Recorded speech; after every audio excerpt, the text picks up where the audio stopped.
joined by Florida Atlantic University head women's soccer coach Brian Dooley. Coach, your team heads to Middle Tennessee for Friday and Western Kentucky this Sunday. Let's go back to last week. Your team gave up an early goal in both matches, but your team was able to bounce back. Can you just talk about the character that could have been established last week by your team?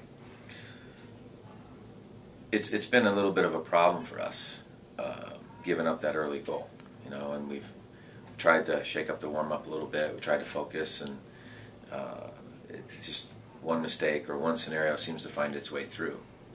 And when we've been on the road, that goal has kind of really doomed us in the game, and we haven't been able to fight back into it.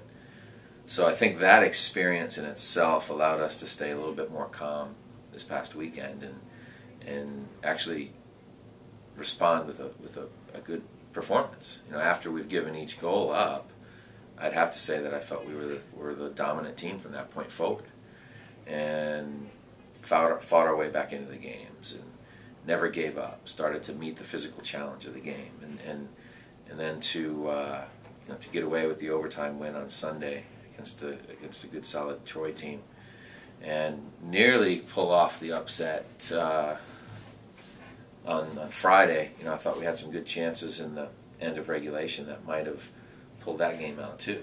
I think that in itself says that we're learning, we're getting a little bit more savvy in those situations. We're not letting a deficit cause panic, and and hopefully it continues to build in that area. Could you talk about, you going back to Sunday's game, a 2-1 overtime win over Troy, Jessie Shugg scoring both goals. Talk about her play and the leadership that she brings in that overtime period like that.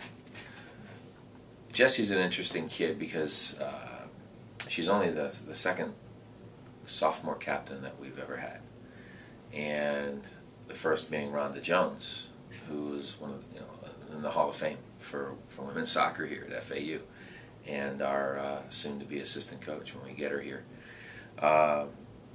Because of that, I think she's taken that role quite serious, and the example she brings on the field is something that I think everyone else on the team respects and certainly has to aspire to meet that effort. It's a kid that under any circumstance will always do everything possible. And if the ball looks like it's going out of bounds, she'll sprint even faster to get it.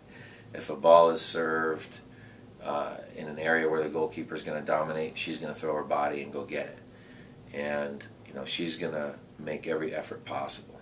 And I told her before the game, because she was upset about Friday about missing a few opportunities, and I told her before the game on Sunday, I said, today's your day. You're going to be able to make up for those. I just have a good feeling in it today.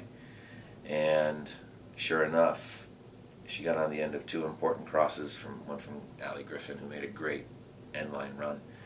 And then finally, what turned out to be the game winner, finished a great sequence of play from some of her teammates. And the first thing she does isn't to jump up and down and say, hey, look at me, I scored the goal. The first thing she's doing is running to her team and pulling her team into her.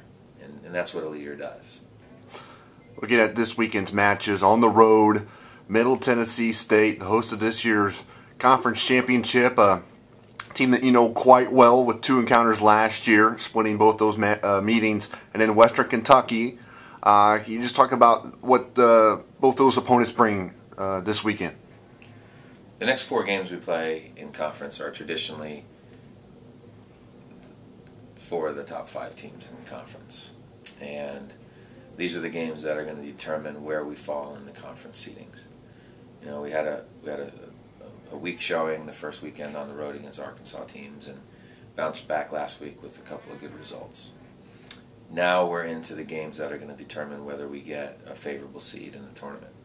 And you're playing against Middle Tennessee, who's the defending conference champion, having beaten Denver in a shootout in the final last year, and a team that has always brought out the best in our team. Every game we've played them has always been down to the wire. Whether it's a home game for us here or it's an away game at their place, we've always been able to compete and play very well against. They have a nice facility, it's a nice area, weather's going to be cooperative, hopefully, and I'm assuming that we're going to continue with the effort that we've shown the last couple of games.